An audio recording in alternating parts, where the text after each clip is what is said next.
오늘 말씀은 전도서 9장 13절에서 10장 20절입니다. 지혜를 보고 내가 크게 여긴 것이 이러하니 곧 작고 인구가 많지 아니한 어떤 성읍에 큰 왕이 와서 그것을 에워싸고 큰 흉벽을 쌓고 치고자 할 때에 그 성읍 가운데 가난한 지혜자가 있어서 그의 지혜로 그 성읍을 건진 그것이라. 그러나 그 가난한 자를 기억하는 사람이 없었도다. 그러므로 내가 이르기를 지혜가 힘보다 나으나 가난한 자의 지혜가 멸시를 받고 그의 말들을 사람들이 듣지 아니한다 하였노라. 조용히 들리는 지혜자들의 말들이 우매한 자들을 다스리는 자의 호령보다 나으니라. 지혜가 무기보다 나으니라. 그러나 죄인 한 사람이 많은 선을 무너지게 하느니라. 죽은 파리들이 향기름을 악취가 나게 하는 것 같이 적은 우매가 지혜와 종기를 난처하게 만드느니라. 지혜자의 마음은 오른쪽에 있고 우매자의 마음은 왼쪽에 있느니라. 우매한 자는 길을 갈 때에도 지혜가 부족하여 각 사람에게 자기가 우매함을 말하느니라. 주권자가 내게 분을 일으키거든 너는 내 자리를 떠나지 말라. 공손함이 큰 허물을 용서받게 하느니라. 내가 해 아래서 한 가지 재난을 보았노니 곧 주권자에게서 나오는 허물이라. 우매한 자가 크게 높은 지위들을 얻고 부자들이 낮은 지위에 앉는도다. 또 내가 보았노니 종들은 말을 타고 고관들은 종들처럼 땅에 걸어 다니는도다. 함정을 파는 자는 거기에 빠질 것이요 담을 허는 자는 뱀에게 물리리라. 돌들을 떠내는 자는 그로 말미암아 상할 것이요 나무들을 쪼개는 자는 그로 말미암아 위험을 당하리라. 철 연장이 무디어졌는데도 나를 갈지 아니하면 힘이 더 드느니라. 오직 지혜는 성공하기에 유익하니라. 주술을 베풀기 전에 뱀에게 물렸으면 술객은 소용이 없느니라. 지혜자의 입의 말들은 은혜로 오나 우매자의 입술들은 자기를 삼키나니 그의 입의 말들의 시작은 우매요 그의 입의 결말들은 심히 미친 것이니라. 우매한 자는 말을 많이 하거니와 사람은 장래 일을 알지 못하나니 나중에 일어날 일을 누가 그에게 알리리요. 우매한 자들의 수고는 자신을 피곤하게 할 뿐이라. 그들은 성읍에 들어갈 줄도 알지 못함이니라. 왕은 어리고 대신들은 아침부터 잔치하는 나라여 내게 화가 있도다. 왕은 귀족들의 아들이요 대신들은 취하지 아니하고 기력을 보이려 하려고 정한 때에 먹는 나라여 내게 복이 있도다. 게으른즉 석가래가 내려앉고 손을 놓은즉 집이 새느니라. 잔치는 희락을 위하여 베푸는 것이요 포도주는 생명을 기쁘게 하는 것이나 돈은 범사에 이용되느니라. 심중에라도 왕을 저주하지 말며 침실에서라도 부자를 저주하지 말라. 공중의 새가 그 소리를 전하고 날짐승이 그 일을 전파할 것임이니라. 아멘. 하나님 감사합니다. 이 시간 우리 솔로몬의 지혜 속에서 우리의 삶에 정말 필요한 그런 지침과 또 우리가 가야 될 방향을 붙잡을 수 있는 소중한 시간 되게 해 주시옵소서. 예수님 이름으로 기도합니다. 아멘. 오늘 본문을 쭉 이렇게 보시면 이게 세 가지 중요한 정치적인 현실을 우리에게 보여주거든요. 그 정치적인 현실 속에서 드러나는 지혜와 우매에 대해서 이렇게 얘기를 하면서 그러면 우리 개인이 우리의 일상의 삶 속에서 어떻게 우리의 삶을 성공적으로 이끌어갈 것인가 그 얘기를 오늘 본문에서 하고 있습니다. 여기서 나오는 이 정치적인 현실이요 이렇게 가만히 묵상을 해보면 저희 지금 우리가 살아가는 이 시대의 정치적인 현실과 그렇게 흡사할 수가 없고 그 속에서 벌어지는 여러 가지 행태와 이슈들과 그 내용들이 너무나 이렇게 매치가 많이 되더라고요. 그래서 지난 일주일간의 그 정치면 이 신문을 쫙 펴놓고 오늘 본문을 보면 이 말이 정말 무슨 말이구나를 금방 이해할 수가 있을 정도입니다. 첫 번째 에피소드가 뭐냐면 멸시를 당하는 가난한 자의 지혜에 대해서 9장 13절부터 16절의 첫 번째 이야기를 우리에게 얘기를 들려주고 있습니다. 작은 성에 큰 왕이 이제 쳐들어와서 성을 전체를 에워싸고 그리고 이제 공성 작전을 펼치는데 그때 아주 가난한 사람이 지혜로운 사람이 한 사람이 있었는데 그 사람이 와서 지혜를 이제 폄으로 말미암아서 그 위기를 극복을 했습니다. 놀라운 일이 있었지만 그러나 참으로 안타까운 것은 사람들이 그 가난한 사람의 지혜를 그 지혜자를 기억하지 않더라. 이게 이분이 이제 얘기하시는 거죠. 그래서 16절에 보면 지혜가 힘보다 나으나 가난한 사람의 지혜는 멸시를 당하는 게 이 세태다. 여러분 이 정치적인 현실 속에서는요. 약자의 보이스가 약자의 음성이 이제 이렇게 사실은 묻히고 무시받는 그런 일들을 우리가 많이 봅니다. 민주주의가 약자의 보이스를 정치에 반영하려는 가장 바람직한 제도라고 그렇게 이제 우리를 이렇게 설득하고 또 함정으로 볼 때도 그런 측면이 많지만 우리가 작품에 보는 사태는 그러한 억눌리고 약자의 소리보다는 가진 자와 기득권을 가진 자의 소리가 훨씬 더 정치에 반영되는 현실을 우리가 살고 있습니다. 두 번째로는 10장 4절서부터 7절까지는 뭐냐면 이 통치자의 허물로 인해서 통치자의 변변치 못함으로 인해서 그래서 재난을 불러오는 그런 이야기가 있는 것이죠. 4절에 보시면 이 주권자가 내게 분을 일으키거든 너는 내 자리를 떠나지 말라. 공손함이 큰 허물을 용서받게 하느니라. 그러니까 주권자가 자기 그 분을 참지 못해서 막 그렇게 좌충돌할 때 너 조용히 거기 있어라. 그렇게 얘기하면서 그런 교훈을 얘기하면서 5절서부터 7절에 자기가 관찰한 내용을 그러한 사건을 얘기해 주는데요. 5절 보시면 내가 해 아래에 있는 한 가지 재난을 보았노니 곧 주권자에게 나오는 허물인데 우매자가 크게 높은 지위를 얻고 부자들이 낮은 지위를 얻는다. 이게 그래서 어리석은 자들이 큰 지위를 얻는 거예요. 부자들이 낮은 지위. 여기서 얘기하는 부자는 단순히 돈만 많은 부자가 아니라 귀족들이거든요. 이 귀족들이 낮은 지위를 얻는 거예요. 그 다음에 또 내가 보았느니 7절에 종들은 말을 타고 고관들은 종들처럼 땅을 걸어 다니는 것을 내가 보았다. 그러면서 이 아주 성격이 모관하고 거칠면서 지가 정말 성질이 나는 대로 사는 이 어리석은 허물 많은 지도자가 있을 때 벌어지는 어처구니 없는 현상을 우리에게 이제 이렇게 한탄스럽게 이렇게 개진하고 있는 것을 이렇게 보게 됩니다. 우매한 왕 자신의 기분대로 이렇게 가는데 이게 가는 대로 이렇게 행동하는데 이렇게 되면 이 사람이 어떤 일이 벌어지냐면 자기의 최측근들 주요 인사들을 정말 유능하고 바른 인재들을 등용하기보다는 자기 아첨하고 자기 마음에 맞는 사람을 거기다 이렇게 대체를 하는 거죠. 그렇게 하면서 사실 역사상 이제 그런 왕들이 이제 나라를 피폐하고 거덜냈던 것을 우리가 잘 알고 있습니다. 그러나 그런 것이 단순히 왕에게만 일어나는 것은 아닙니다. 하나의 단체, 조그마한 조직, 회사 같은 경우도 그런 경우를 우리가 종종 경험을 하잖아요. 정말 이렇게 회사나 또는 이런 교회에 꼭 필요하고 유능한 사람이 자꾸 이제 이렇게 자리를 못 잡고 자꾸 떠나가고 또는 자꾸 쫓겨나고 말이에요. 그리고 정말 우매하고 정말 있어서는 안 될 사람들이 그 자리를 자꾸 차지하게 되면 그렇게 되면 이제 완전히 그 조직과 그 단체가 이게 상당히 큰 어려움을 겪는 것을 이렇게 보게 됩니다. 세 번째 이야기는 나라의 화를 일으키는 이 어리석은 쾌락을 즐기는 이 어리석은 이 왕에 대한 얘기가 16절부터 나오는데요.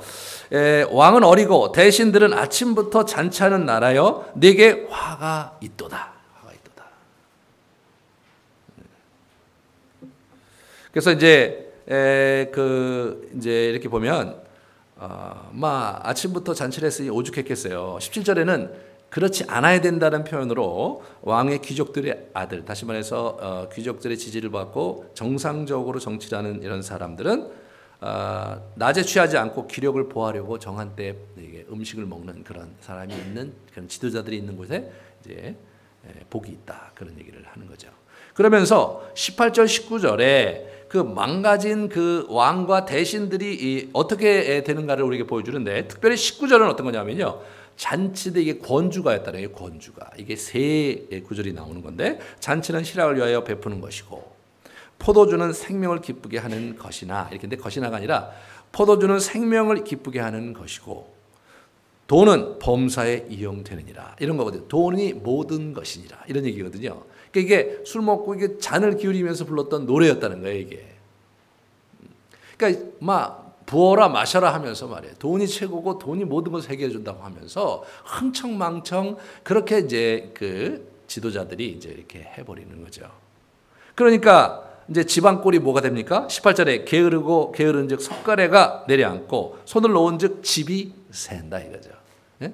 그래서 결국은 관리가 안 되니까 집이 이렇게 여러 가지로 여기저기 구멍이 나고 문제가 생기고 그들의 직무태만 때문에 결국 나라가 그 꼴이 되는 겁니다. 솔로몬은 그러한 안타까운 현실 속에서 정말 이 주목해야 될 것이 무엇이냐? 지혜와 우매가 어떤 것인가를 분명히 보라는 거예요. 그 속에서 참 지혜를 보라는 거예요. 그러면서 솔로몬이 우리에게 이제 얘기해 주는 아주 굉장히 중요한 포인트가 뭐냐면 10절입니다. 죽은 파리들이 향기름을 악취가 나게 하는 것 같이 적은 우매가 지혜와 존귀를 난처하게 만든다. 정치적 상황에서 보라는 거예요. 그러니까 적은 우매 이야기를 하는 거예요. 왜 적은 우매를 얘기한가? 큰 우매는요, 누가 봐도 깔깔대고 그거는 누가 봐도 문제가 되는 거니까 큰 우매에 빠지기는 쉽지가 않아요. 예? 하지만 적은 우매는요, 빠지기가 쉬워요.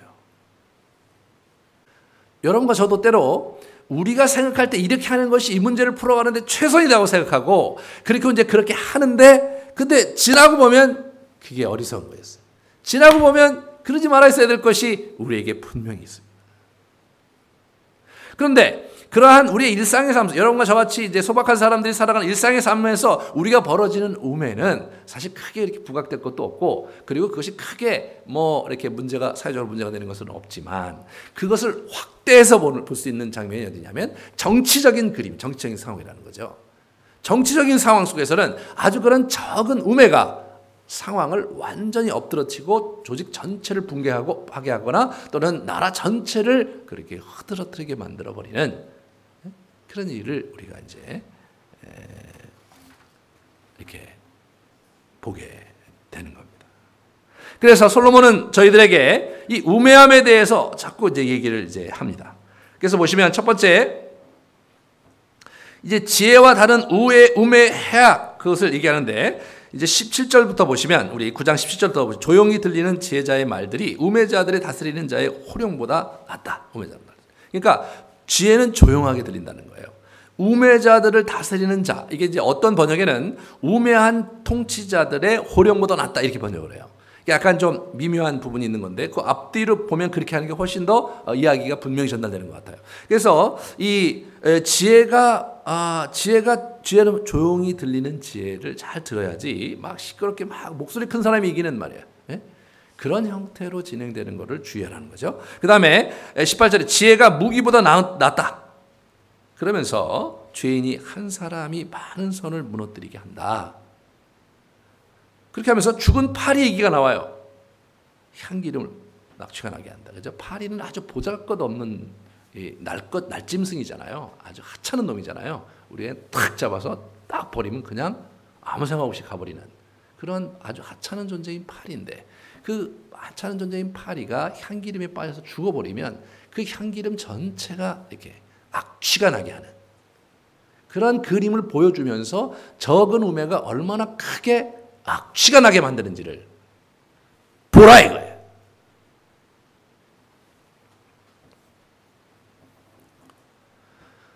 그러면서 적은 우매가 지혜와 존귀를 난처하게 만든다 이거예요. 적은 우매가 난처하게 만드는 거예요.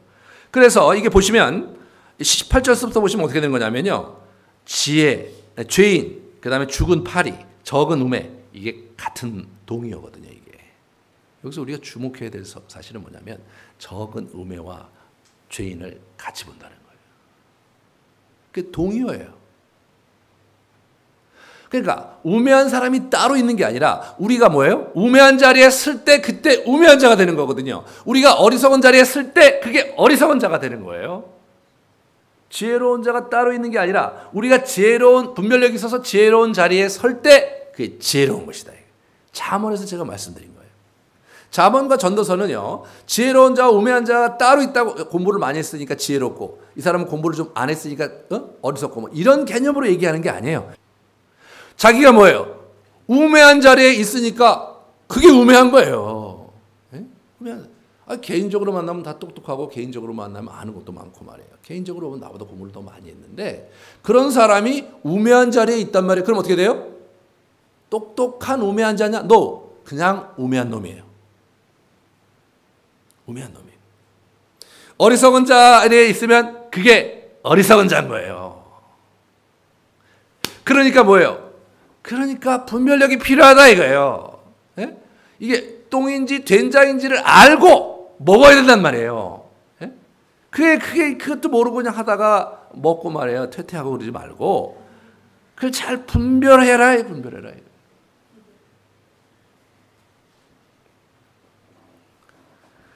그러면서 2절에 이제 무슨 얘기합니까? 이 지혜자의 마음은 오른쪽이고 우매자의 마음은 왼쪽이다. 이게 서로 완전히 틀리다 이거죠. 오른쪽은 뭐예요? 긍정적이고 선한 쪽이고요. 이 성경에서 왼쪽은 악하고 고집스러운 쪽이거든요. 완악한 쪽이거든요. 그래서 예수님도 이제 양과 염소를 비유할 때 양은 오른편에 염소는 왼편에 이렇게 되거든요. 성경의 어법이에요. 어법이에요. 그러니까 그런 면에서 이제 이 어리석은 자는 뭐예요? 우매한 자는 이게 왼쪽에 늘 가는 거예요. 왼쪽에. 근데 왼쪽에 갔는데 자기가 왼쪽인지 알고 간 사람이요. 그 사람은 그래도 낫죠. 나는 악한 짓을 마음 먹고 악한 자리에 있으면 그 악한 자잖아요. 그래도 그건 진정성이 있으니까 좋아요. 근데 자기는 정말 선하고 착해요. 자기는 정말 선한 의도를 가졌어. 그런데 악의 자리에 있단 말이에요. 악의 자리에. 그냥 자기 스스로 자기가 선하다고 생각한단 말이에요. 착하다고 생각한단 말이에요. 이런 건 어떻게 돼요? 대책이 없어요. 자기가 악하다고 나는 악한 놈인데 나는 악한 일을 저질러요. 거기 가 있잖아요. 그러면 그거는요. 설득할 수가 있잖아요. 너 생각을 그렇게 먹으면 안 되지 않느냐. 너 이 나쁜 놈아. 왜 그렇게 하냐 말이에요. 그래서 네가 얻을 수 있는 게 뭐냐. 이 나쁜 놈아. 그렇게 얘기해도 되잖아요. 여러분 근데 자기가 선하다고 생각했는데요. 근데 악한 자리에 있잖아요. 이 나쁜 놈아. 그러면요. 화내죠. 내가 왜 나쁜 놈이냐고. 나 같은 사람이 어디 있다고. 이렇게 얘기하잖아요. 그런 거를 성경은 뭐냐면 어리석다. 우매하다. 그렇게 얘기하는 거예요. 분별력이 없어서 자기가 선 자리가 무슨 자리인지도 모르고 서 있는 그런 사람들이 우매한 자인 거예요.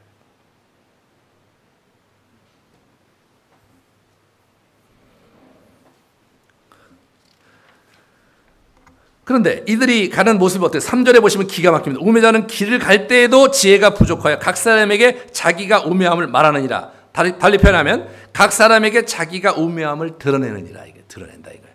길 가는 모습 속에서도 자기의 우매함을 드러낸다. 그러니까 가는 행태와 이걸 보니까요. 이 친구가 우매함을 이제 드러내는데 이 사람의 우매함이 결론이 어떻게 나냐면 15절에 나와요. 우매자들은 수고하는 자신을 피곤하게 할 뿐이라 그들은 성읍에 들어갈 줄도 알지 못한다.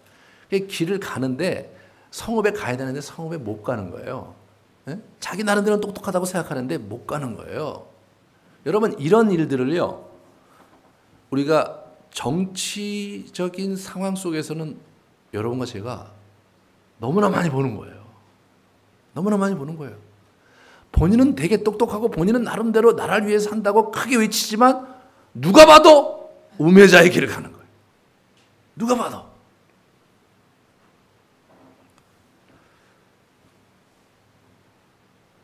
우리가요. 자기는 똑똑하다고 사는데 옆에 사람이 오면 다 이상한 길을 가고 있는 그런 길을 가고 있지 않느냐. 돌아보라 이거예요. 돌아보라 이거예요. 저는 이 9장과 10장을 이렇게 쭉 묵상하면서 야 이제 앞으로는 내가 정치를 이런 식으로 봐야 되겠다. 예? 정치를. 최근에도 저를 이렇게 보면서 이렇게 정치적 인물을 보면서 이제 저도 나이가 있어서 그런지 나라면 어떻게 했을까? 그런 생각 자꾸 해요. 나라면 이 장면에서 이렇게 했을까? 저렇게 했을까? 그런 생각을 하고 그리고 이 사람은 정말 제대로 자기 길을 가고 있는가? 이 사람은 뭐가 문제인가? 그런 생각을 하면서 이렇게 보면 나름대로 굉장히 재밌어요. 그런데 이 솔로몬은 그걸 넘어서서 거기서 우매함과 지혜가 뭔지를 배워라 이거예요. 왜냐하면 그들은 멋지게 우매함을 우리에게 보여주고 있잖아요. 그들의 적은 우매함을 크게 보여주고 있고 그리고 그것이 결말을 잘 보여주고 있으니까. 두 번째로 어떻게 돼요? 이 12절에서부터 15절에 이 길을 찾지 못하는 말 많은 우매한 자예요. 12절을 보세요. 지혜자의 입은 말은 은혜로우나 우매자의 입술은 자기를 삼킨다 이거예요. 자기를 삼켜요. 그의 말을 기가 막힙니다. 그의 입의 말들은 시작은 우매요 그의 입의 결말은 심히 미친 것이라. 시작이 우매함으로 시작해서 결국 미친 것으로 끝난단 말이에요. 우리 주위에서 그런 사람을 만나기는 어려워요. 하지만 정치인들 중에서 그런 사람을 만나기는 아주 쉽습니다. 처음부터 잘못된 얘기를 시작해갖고 결국 말도 안 되는 헛소리를 하다가 그리고 끝나고 그 스스로는 잘했다고 생각하고 말이에요. 그게 정치 현실에서는 너무나 자연스럽고 너무나 많거든요. 비일비재하거든요. 그러면서 뭐예요? 그렇게 큰 그림 속에 보면서 우리가 거기에 비추어서 우리 자신을 봐야 되는 거죠. 그럼 나는 잘하고 있는가? 나는 내 말이 우매에서 시작해서 미친 말로 끝나는 것은 아닌가? 봐야 되는 거죠. 그러면서 이제 14절 15절 이렇게 보시면 우매한 자의 말을 많이 하거니와 말을 많이 해. 그죠? 그러니까 이제 말도 안 되는 소리를 많이 하잖아요. 그런데 우리가 옆에서 그러지 말라고 얘기 못하는 건 뭐예요? 혹시 모르잖아요. 장래를 알지 못하니까 옆에서 충원도 할 수가 없는, 조언하기도 애매한 거예요. 말도 안 되는 소리 막말을 하고 뭐 엉망진창인 그런 입장을 편다 할지라도 혹시 그게 아주 그냥 이상하게 맞아떨어져서 긍정적으로 또 역할을 할 수도 있는 부분이 있기 때문에 우리가 말을 못하는 거예요. 말을 못하는 거예요. 그런 얘기를 하는 거예요. 그러면서 결론이 뭐냐면 그렇지만 어찌됐든지 간에 우매자들은 어떻게 돼요? 수고만 해갖고 굉장히 피곤한데 길을 제대로 못 간다 이거예요. 도시를, 성을 제대로 못 찾는다 이거예요. 그것이 정치적인 현실 속에서 보는 우매의 실체입니다. 그러면 지금 이제 이 솔로몬은 우리에게 8절서부터 11절에 우리의 일상의 삶으로 그 우매와 그 지혜의 그 앵글을, 그 적은 지혜와 적은 우매의 앵글을 일상의 삶 속으로 이렇게 가져 들어오게 하면서 여러분과 저에게 일상의 삶 속에서 어떻게 그 지혜롭게 자기 길을 헤쳐갈 것인가를 우리에게 권면을 해주고 있습니다. 함정을 파는 자는 거기에 빠질 것이고 담을 허는 자는 뱀에게 물린다 이거죠. 돌들을 떠내는 자 그로 말미암아 상할 것이고 나무들을 쪼개는 자 그로 말미암아 위험을 당할 것이다. 일상의 이제 삶을 사는 사람들의 얘기잖아요. 그래서 자기의 생업이 이제 그 부분이 있는데 자기의 생업에 위험 요소가 있다죠. 거기서 화를 입는다는 거죠. 그럴 수밖에 없잖아요, 우리가. 그렇죠? 그래서 자기가 하는 일에서 화를 입지 뭐 하지도 않는 일에서 화를 입을 일은 없잖아요. 그게 보통 사람들의 이야기잖아요. 그래서 보시면 담을 허는 자, 담을 허는 게 뭐냐면 그 사람들이 과수원이라든가 포도밭 이 경계에 나지막한 흙담을 이렇게 돌담을 이렇게 쌓아둔다는 거예요, 지금도. 그런데 거기는 독사의 이 독사가 되게 많대요. 20가지가 넘는데 독사가 거기에 웅크리고 있는 경우가 많다는 거죠. 그러니까 그거를 잘못 헐다가는 그 독사에 물려서 죽는다는 거예요. 그러니까 조심해야죠. 조심해야 돼요. 그러면 그 화를 당하는데 그 화를 면하기 위해서 어떻게 해야 되느냐? 그것이 8장에 알맞은 때와 알맞은 방법, 알맞은 절차, 그걸 초점에서 맞춰보면 알맞은 때는 11절이에요. 11절. 11절에 보시면 주술을 베풀기 전에 뱀에게 물렸으면 술객은 소용이 없다. 그러니까 이 피리 불어갖고 뱀을 이렇게 해갖고 말이에요. 이렇게 해갖고 호불호 해갖고 쇼하고 그러잖아요. 그런 어떤 것을 우리가 생각해 볼 수 있어요. 그러니까 이 친구가 이제 피리를 불어갖고 그 마술을 걸어서 그 친구를 어떻게 좀 현혹해서 자기 원하는 것을 해야 되는데 그 전에 그 친구가 물어버려. 그러면 산통 다 깨지는 거 아니냐 이거죠. 우리 말로 뭐예요? 소 잃고 외양간 고치면 안 되지 않냐 이거예요. 네. 그러니까 일이 벌어지기 전에 조치를 해야 된다는 거예요. 네? 일이 벌어지고 나서 조치하면 늦는다는 거죠. 그러면 벌어지기 전에 how, 어떤 방법을 해야 되느냐? 그것은 뭐냐면 철연장을 점검하여 도끼 나를 가르라는 얘기를 하는 거예요. 10절에 철연장이 무디어졌는데도 나를 갈지 아니하면 힘이 더 드느니라. 그런데 여러분 그 표현만 했으면 그냥 그런가 보다 하는데 그 다음 문장이 우리를 이제 주목시키는 거죠. 다음 문장이 오직 지혜는 성공하기에 유익하다. 그러니까 뭐예요? 지금 저자의 강조점이 10절에 있다는 거예요. 10절에 있다는 거예요. 성공을 위한 지혜가 바로 이거라는 거예요. 그게 뭐냐? 철연장을 하고, 이 도끼거든요. 오늘 도끼. 그러니까 도끼로 나무를 패는, 또 나무를 자르는 사람인데 그 도끼를 나를 잘 갈아둬야 되지 않냐는 거예요. 그래서 나를 잘 갈아둬야 제대로 일을 많이 처리할 수 있고 또 몸도 안 다친다는 거죠. 만약 도끼 나를 갈지 않고 계속해서 일을 하다 보면 일단은 이제 일의 양도 많지 않을 뿐 아니라 몸이 많이 상하잖아요. 그런 것을 얘기하는 거죠. 뭐 우리 이런 거 제가 볼 때 그렇지 뭐 그러고 끝날 얘기인데 여기에 성공의 길이 있다 이거. 이게 성공의 지혜다 이거. 이게 이제 굉장히 중요한 거죠. 무슨 얘기입니까? 인생의 성공의 지혜는요 적은 지혜로부터 시작된다 그런 거예요. 네? 내가 하는 길을 미리미리 준비해서 자기를 준비하고 갈고 닦아서 그렇게 일을 맞닥뜨리고 돌파해 나갈 때 그럴 때 성공의 길이 열린다 이거예요.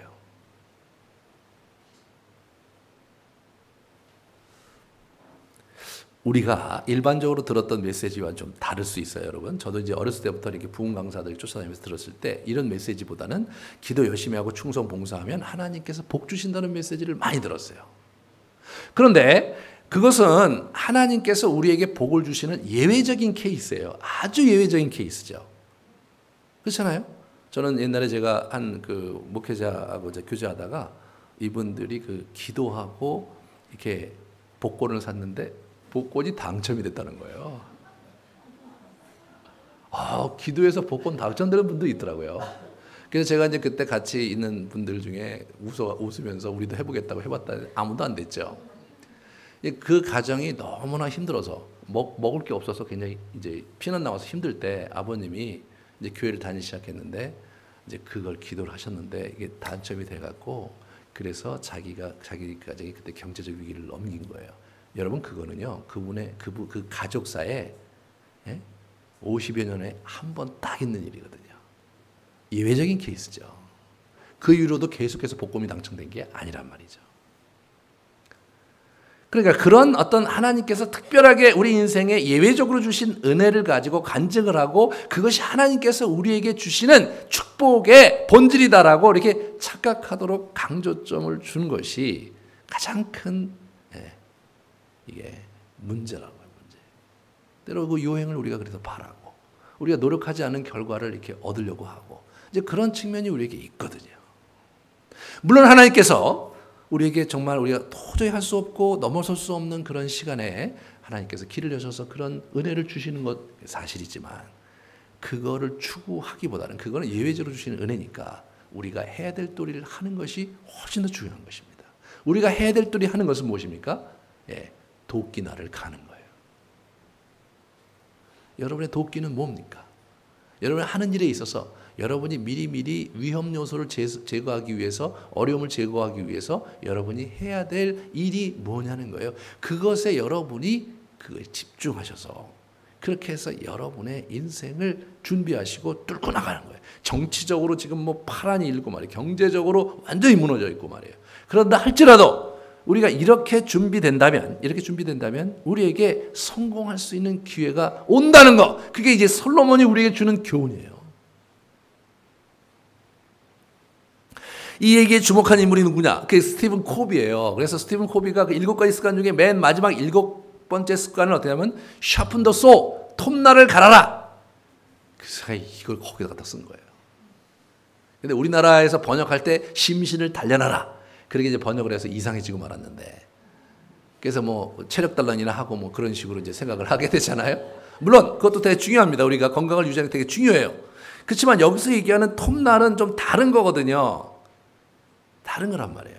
제가 이제 그거를 이제 그 세븐앱 그걸 하고 나서 제가 이상해서 이게 sharpen the saw 여기서 많이 듣던 건데 이게 sharpen the axe 이게 그러니까 이 도끼날을 갈아라가 이게 생각이 나갖고 제가 전도서를 보다가 너무 놀란 거예요. 아 이분이 전도서 본 거구나. 그러니까 이게 지금 도끼날을 가는 게 이게 지금 스티븐 코비의 말이 아니라 전도서 솔로몬의 얘기구나. 그러면 나는 도끼를 어떻게 갈아야 되겠는가? 제가 그 당시에 이제 설교를 하는데 너무 힘든 거예요. 매주 설교를 하는데 일이 많고 막 그러니까 설교 준비하는데 매일 전날 토요일 날 밤늦도록 그걸 하고 그러니까 너무나 힘들어요. 왜냐하면 밤 거의 새다시피 해갖고 와서 설교하고 나면 힘이 쭉 빠지는 거예요. 이 문제부터 해결하자. 그래서 제가 그때 이제 일주일에 설교 본문 하나 보통 설교를 했는데 3개씩 해서 3개씩 일주일에 3개씩 그걸 막 굉장히 열심히 했어요. 몇 가지 그룹을 만들어 갖고 그걸 해서 3년을 했습니다. 3년. 그러니까 제가 이제 3배를 이제 해놓은 거죠. 그리고 나니까 여유가 생기더라고요. 설교를 준비하는데 전날 내일 본문을 그때부터 공부하기 시작하면 날이 다 새거든요. 공부를 하죠. 근데 그 다음에 이제 하죠. 그러니까 공부가 안 돼 있으니까 시간이 없으면 어떻게 돼요? 그냥 묵상한 걸로 때우는 거거든요. 그러면 본인은 해피하게 했는데 듣는 사람이 듣기에 깊이가 없는 게 너무나. 제가 이제 그런 설교를 듣고 살았기 때문에 나는 절대로 그런 설교해서는 안 된다는 게 저의 생각이어서 이제 그렇게 해본 거죠. 그러고 나니까 여유가 생기고 여유가 생기니까 설교가 재밌어지더라고요. 짐이 아니라 재밌어지는 거예요. 그러면서 이제 하나하나 제가 다른 영역에도 이제 그걸 하기 위해서 제가 나름대로 이제 준비하는 시간들을 보내왔는데 여러분도 여러분 나름대로의 도끼날을 가셔야 돼요. 여태까지 그냥 닥쳐서 막 그런 일을 해오고 이렇게 사셨다면 지금이라도 늦지 않았으니까 내가 하는 일에 좀 닥칠 일이 뭔지를 예상을 하고 예상하기 위해서 자기가 그걸 위해서 미리 준비하고 자기의 도끼날을 갈아두는 거. 거기에 성공의 비결이 있는 거죠.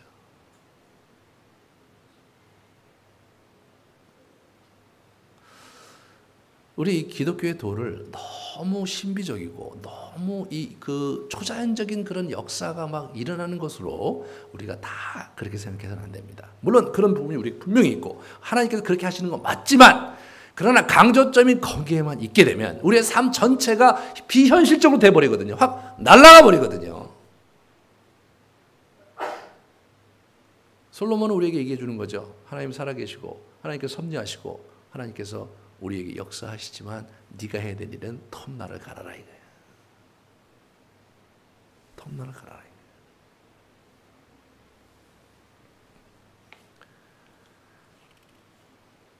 우리는 이러한 이 지혜, 이 적은 지혜를 우리가 자꾸 이렇게 구해야 되더라고요. 우리 삶 속에서 이 적은 지혜를 자꾸 얻으려고 노력해야 돼요.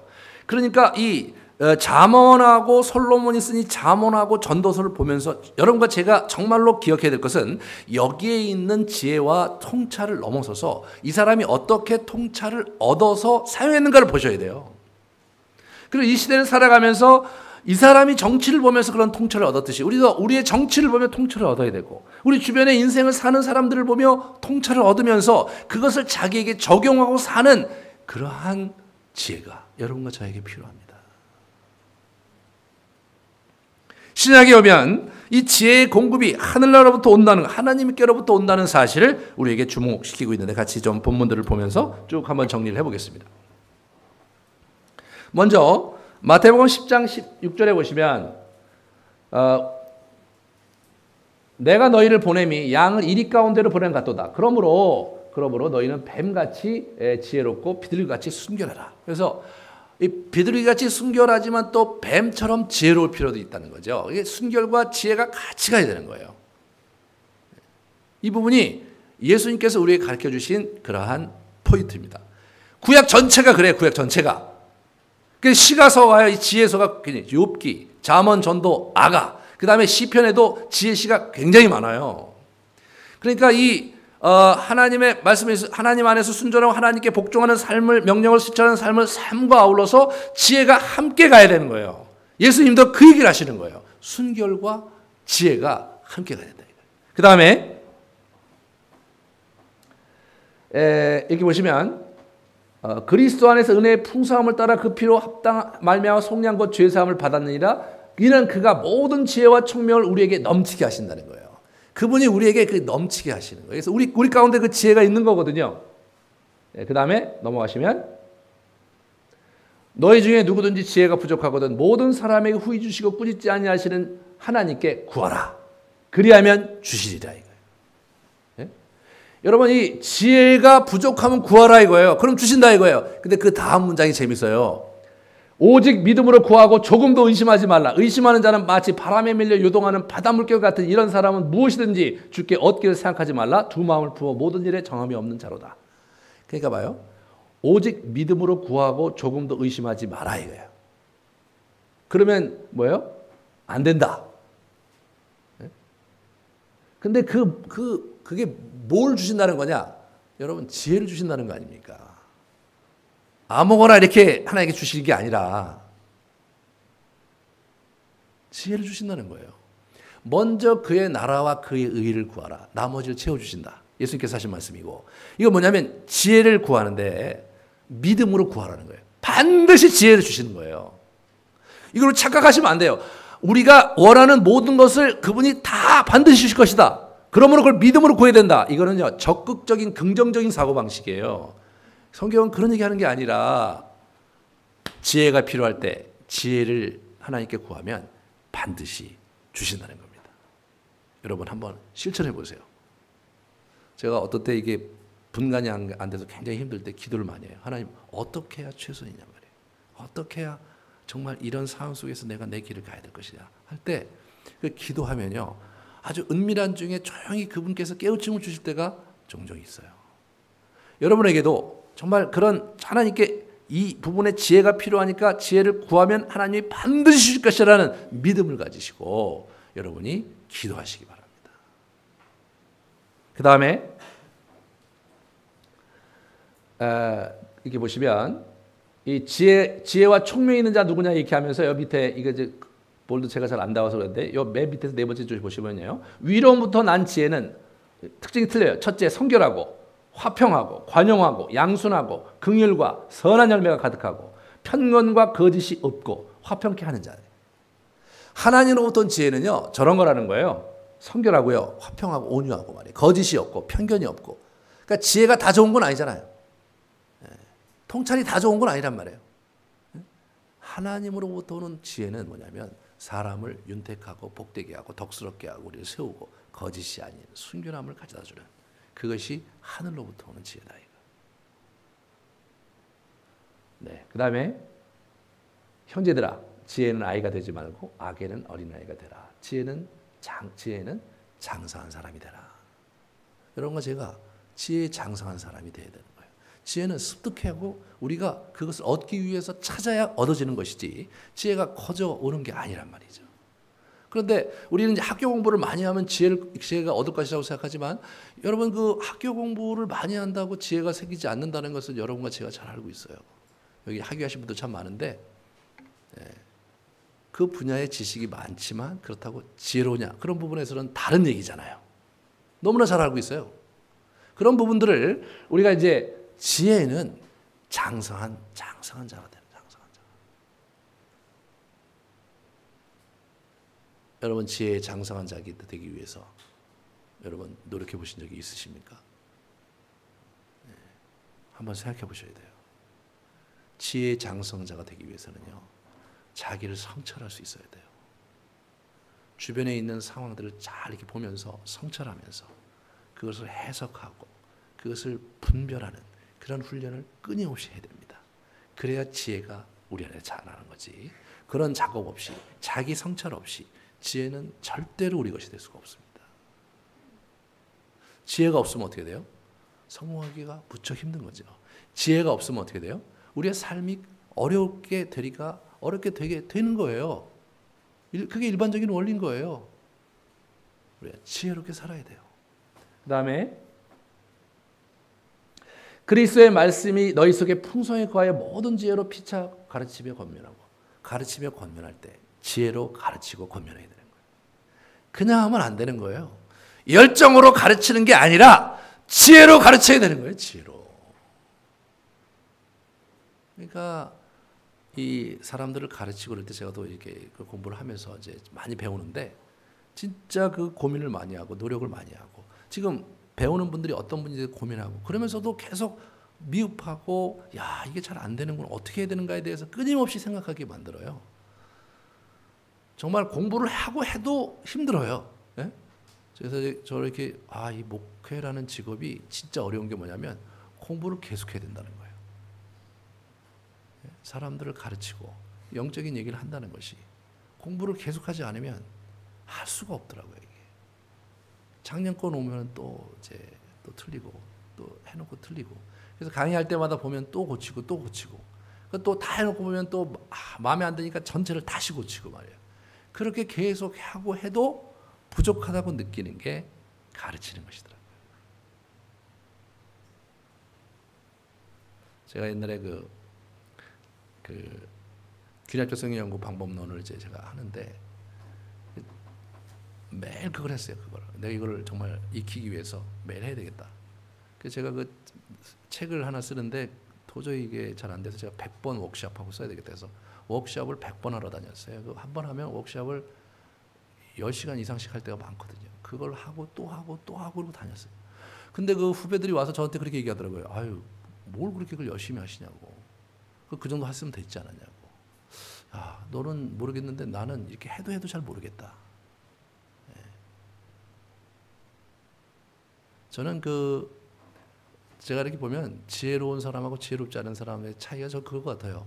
자기가 하는 일을 계속해서 새롭게 생각하고 자기가 하는 일을 새로운 차원에서 자꾸 발전시키려고 노력하는 그 사람이 지혜로운 사람이지, 뭐 예전에 했던 거를 그렇게 하고 모든 지혜로 피차 가르치고 건면해. 그래서 서로가 가르치고 건면해야 되는데 여러분의 생각이 아니라 지혜로 하라. 지혜로 해야 지혜로. 여러분의 열정이 아니라 여러분의 지혜로 가르치고 건면해야 됩니다. 그 다음에 넘어가시죠. 그러자 너희가 어떻게 행할지를 자세히 취하여 지혜 없는 자 같이 하지 말고 오직 지혜 있는 자 같이 하여 세월을 아끼라. 이게 이제 에베소서예요. 세월을 아껴라. 지혜로운 자 같이 해서 세월을 아껴라. 세월을 아끼거라. 어떻게 돼요? redeem. 말씀드렸잖아요. 구속하라. 구원해라. 이거예요. 무슨 얘기냐? 시간을 생명력 있게 만들어라 이거예요. 시간을 살려내라 이거예요. 그 시간이 우리를 죽이고 우리의 시간을 기류함을 달래고 말이에요. 우리가 정말 어쩔 수 없이 시간을 꾸역꾸역 살아내는 것이 아니라 그 시간이 사람을 살려내고 나를 살려내고 내 인생의 의미를 부여하는 시간으로 바꿔가라 이거예요. 거의 지혜가 필요한 거예요. 지혜가.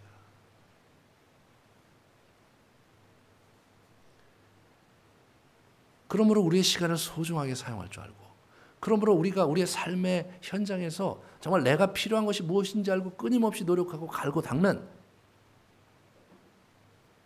그런 삶을 없이 우리가 우리의 삶이 행복하기를 바란다면 그것은요 잘못된 것입니다.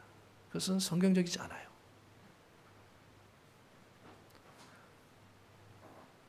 사랑하는 여러분, 신앙생활을 하되 정말 그리스도에게 있는 그 지혜를 우리가 가슴에 계속해서 공급받고, 그리고 우리가 참 지혜로 우리의 세월을 계속해서 살려내면서, 그러면서 여러분의 인생을 성공적이고 복되고 그런 길로 나아가시는 여러분 되시기를 축원합니다. 기도하시겠습니다. 우리가 갈아야 될 도끼날이 무엇인지, 우리가 하나님께 구해야 될 것이 무엇인지 다시 생각하면서 우리가 지혜를 구하기 전에 다른 것을 구하고 도끼날을 갈기 전에 하나님의 도우심만 의지한 적은 없는지 돌아보시고 성찰하시면서 참 지혜를 얻기 위해 하나님께 구하고 나의 도끼날을 어떻게 갈아야 될지를 하나님께 구하는 시간 갖기를 바랍니다. 기도하시겠습니다.